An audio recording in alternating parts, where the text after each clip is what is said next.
My name is Olivia Bennett. I'm 30 years old. 4 years ago, Ethan and I moved into this house in Pebble Beach, a sprawling place with floor-to-ceiling windows that looked out over the 17th fairway and the Pacific beyond. The cypress trees bent in the wind like they were keeping secrets, and I used to think the view meant we had made it. I had scaled back my own marketing work to help Ethan with his investment clients, believing we were building something solid together. That belief shattered on a Tuesday afternoon in the kitchen when he told me the joint accounts no longer existed. Ethan stood by the island, in his usual golf shirt, phone in one hand, and a glass of water in the other. He did not raise his voice. He simply said, "Nathan handled the paperwork this morning. The accounts are in my name now. You will need to make your own arrangements from here on out." Nathan Cole was his coworker at the firm, the one Ethan had started bringing home for dinner meetings 6 months earlier. I asked him what he meant, my words coming out faster than I intended. He looked at me like I was being difficult on purpose and repeated that Nathan understood asset protection better than I ever could. When I asked why his coworker was making decisions about money we had both earned, Ethan set the glass down and said, "Because he actually thinks about the long term instead of reacting to everything." Then he walked into his study and closed the door. The silence that followed was not the comfortable kind we sometimes shared on quiet evenings. It was deliberate and heavy. I knocked on the study door later that night and asked if we could talk about what Nathan had advised and why our savings were suddenly off limits. Ethan did not answer. He kept typing on his laptop, as if I were not standing there. I tried again the next morning while he poured coffee. Same result. The only sound in the house was the occasional click of his keyboard and the low roar of the ocean through the open windows. I felt my thoughts spinning in every direction at once, a chaotic loop of disbelief and rising panic. How had I missed the moment when my husband started treating our life like a business deal he could restructure without me? By the second day, the silent treatment had settled into something colder. Ethan moved through the rooms without looking at me, ate meals at odd hours, and left the house without saying where he was going. I called the bank from the deck, my hands shaking as I explained the situation to the representative on the line. She confirmed the accounts had been closed and transferred that morning under Ethan's sole authorization. When I asked about any paperwork I might have signed, she said everything was in order on their end. I hung up, feeling as if the ground beneath the house had shifted overnight. I could not sit still in those rooms anymore. I grabbed my keys and drove along 17-mile drive with no destination in mind, the fog rolling in thick enough to blur the edges of everything. My mind kept replaying Ethan's flat voice and the way he had credited Nathan for the decision. I pulled over near a turnout overlooking the water and called my friend Harper Lane.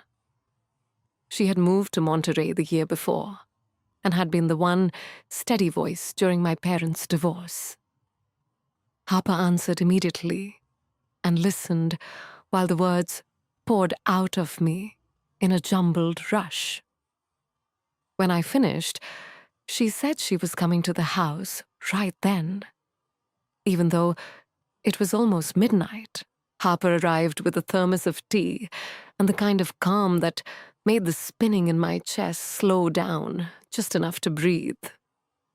We sat on the back deck with the tablet between us, scrolling through years of photos I had saved in the cloud. I wanted to show her the proof that Ethan and I had built this life on something real. There were pictures from the weekend we closed on the house, from the trip to Napa, right after our engagement, from quiet mornings on this same deck. Harper leaned closer as we moved through them. On one image, from what I had always called our honeymoon in Maui, she pointed to the file information at the bottom. The date stamp was almost a full year earlier than Ethan had ever claimed we took that trip. The location data placed it at a different resort, one he had described as a solo work retreat with clients. We kept opening files. Another photo showed Nathan in the background of a dinner I had believed was just Ethan and me celebrating a big quarter.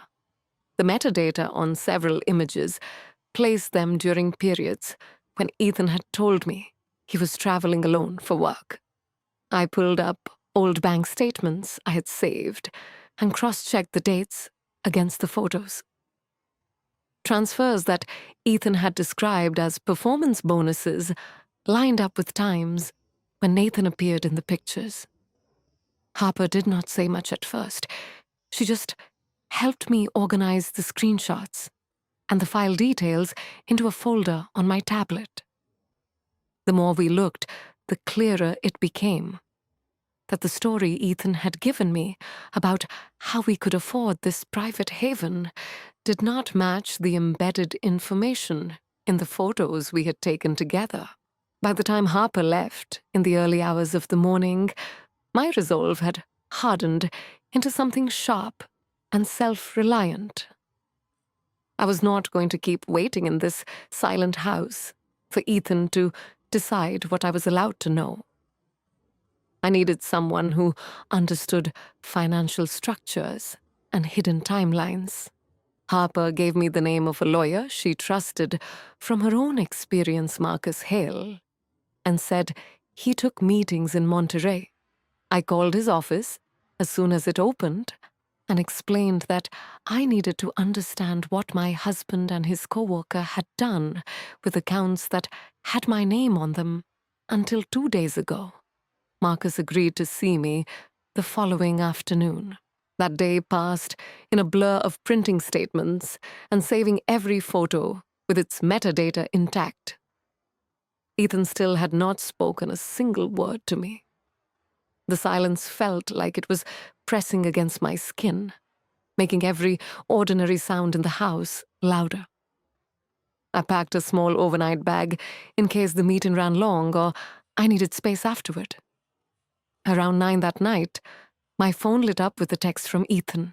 It read, "Do not drag anyone else into this. Nathan warned me it would only complicate things and make it harder for you later." I read it 3 times, the chaotic mix of anger and fear twisting tighter in my chest. He had not spoken to me in days, yet he could still send a message that made it sound like I was the problem for trying to understand what was happening to my own life. I did not reply. Instead, I finished gathering the documents and the tablet with the photos. The metadata had already shown me that the version of our life Ethan had presented was not the one the files recorded. I did not know yet how deep the discrepancy went or what Nathan's role truly was. But I knew I was going to that meeting the next day. Whatever came after, I was going to face it with my eyes open instead of sitting in this beautiful, silent house, pretending everything was still the same. The next morning, I drove to Marcus Hale's office in Monterey with the tablet and the folder of printed statements on the seat beside me. The roads along the coast felt narrower than usual, every curve pulling my attention back to the way Ethan had looked through me in the kitchen 2 days earlier. I kept replaying the text he had sent the night before, the one that blamed me for involving anyone else and credited Nathan with knowing what was best.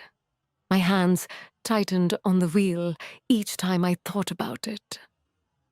The silence in the house had followed me out the door like a second passenger. Marcus Hale's office sat on the second floor of a modest building near the wharf. His assistant, a woman named Lydia Torres, greeted me at the reception desk and led me into a small conference room with a view of the harbor. Marcus stood when I entered, offered a firm handshake, and gestured for me to sit. He was in his late 40s, with the kind of steady presence that made the spinning in my chest slow down for the first time in days. I placed the tablet and the folder on the table between us and began explaining what had happened since Ethan's announcement in the kitchen.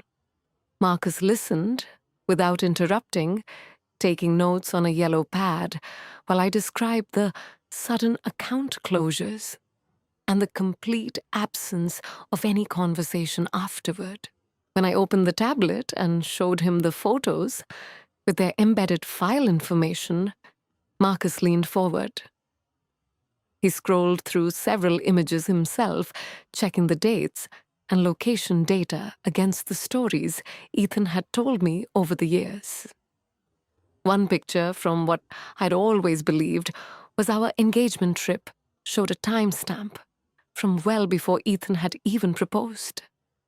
Another dinner photo placed Nathan at the table during a weekend Ethan had claimed was a solo client retreat. Marcus asked quiet questions about the joint accounts and any paperwork I had signed when we bought the house.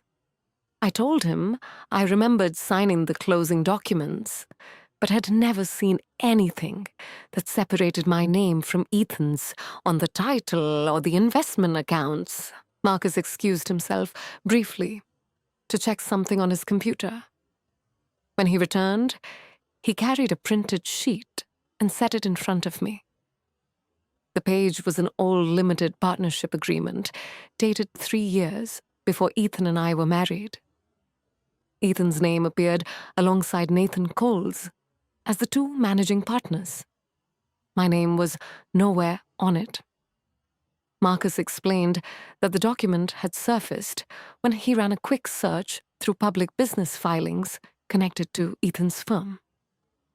It showed that a significant portion of what Ethan had always called our investments had actually been structured under this partnership with Nathan from the beginning.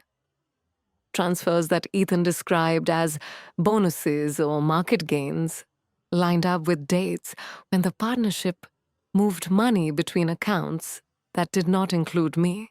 I stared at the page until the words blurred. The agreement included clauses about asset protection and succession that seemed designed to keep any future spouse from having direct claim. Marcus pointed to a section that referenced spousal waivers and noted that Ethan had apparently filed something similar when we married, though I had no memory of signing it. The document had been sitting in a public database the entire time, waiting for someone to look. My thoughts turned chaotic again, jumping between anger at how long this had been hidden and a cold fear about what else might exist that I had never been shown.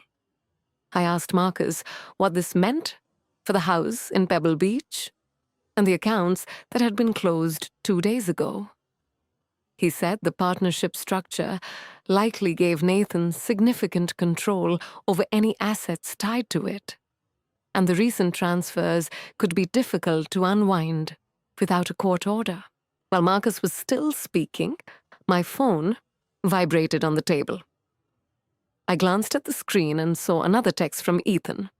It read, "Nathan says, you're making this more expensive than it needs to be. Stop before you force us to protect ourselves further." The message felt like a direct extension of the silence he had maintained at home, only now it carried Nathan's name like a threat delivered through my husband's phone. I showed it to Marcus without a word. He read it then asked if I wanted to document everything that had been sent since the account closures. I nodded and forwarded the messages to an email address he gave me. Marcus recommended bringing in someone who could trace the full history of the partnership and the metadata on the photos more thoroughly. He gave me the name of a private investigator he had worked with before, a man named Derek Shaw, who specialized in financial discrepancies and digital records. I called Derek from the conference room while Marcus stepped out to give me privacy. Derek answered on the second ring and listened as I described the photos, the partnership agreement, and the sudden financial cutoff. He agreed to meet me the following morning at a coffee shop near Cannery Row and said he would need copies of the files I had already gathered. When I hung up, the decision felt both impulsive and necessary, like the only solid ground I had left. I left Marcus's office with a folder of his notes and a clearer picture of how Ethan and Nathan had structured things long before I ever moved into the Pebble Beach house. The drive back felt longer than the drive out. Every mile gave my mind more space to race through the implications. The fortune Ethan had presented as ours had been built inside a partnership that deliberately excluded me, and the photos I had treated as proof of our shared life were now evidence of how long the exclusion had been in place. The silent treatment at home had been more than coldness. It had been a way to keep me from asking questions while the structure stayed hidden. When I pulled into the driveway that evening, Ethan's car was already there. I found him in the living room, standing by the window that overlooked the fairway. For the first time in days, he looked directly at me. His voice was low, and even when he spoke, "Nathan told me you went to see a lawyer today." That was a mistake. He did not raise his voice or step closer. He simply stated it as fact, as if my decision to understand what was happening to my own accounts had been the real betrayal. Then he turned and walked down the hall to the bedroom, closing the door behind him, without another word. I stood in the living room with the folder from Marcus still in my hand, the tablet heavy in my bag. The house felt larger and emptier than it ever had. Outside, the fog was beginning to roll in again, softening the edges of the cypress trees and the distant ocean. Inside, the only sound was the low hum of the refrigerator and the occasional creak of the floorboards as Ethan moved around in the room down the hall. I did not follow him. Instead, I sat at the couch and opened the tablet again, scrolling once more through the photos whose metadata had started all of this. The dates and locations no longer felt like small inconsistencies. They felt like the first visible cracks in a foundation I had never been allowed to see. I texted Harper to let her know what Marcus had found and that I had an appointment with Derek Shaw in the morning. She replied quickly, offering to come over if I needed company. But I told her I needed the quiet to think. The truth was, I did not know what I needed. The chaos inside my head had not settled. It had simply changed shape from panic about the accounts to something sharper and more focused on the document Marcus had placed in front of me, and the way Ethan had used Nathan's name like a shield and a weapon at the same time. That night, I slept in the guest room, with the door locked, the tablet, and the folder on the nightstand beside me. Every few hours, I woke to the sound of the wind against the windows or the distant crash of waves, and each time my mind returned to the same questions. How much of the life I had believed was real had actually belonged to a partnership Ethan formed with Nathan years before he met me. What else had been structured to keep me on the outside? And how far would Ethan and Nathan go? Now that I had started asking, the answers were not in the house. They were in the files I carried, and the meeting I had scheduled for the next day with Derek Shaw. I closed my eyes and tried to quiet the spinning long enough to rest. But the silence Ethan had left behind felt louder than ever. The next morning, I met Derek Shaw at a small coffee shop near Cannery Row. He was in his early 50s, with the kind of quiet, observant manner that made you feel he had already noticed 3 things about you before you finished your first sentence. I handed him the tablet with the photos and the folder Marcus had prepared. Derek spent almost an hour going through the metadata and the partnership agreement. He confirmed what Marcus had suspected.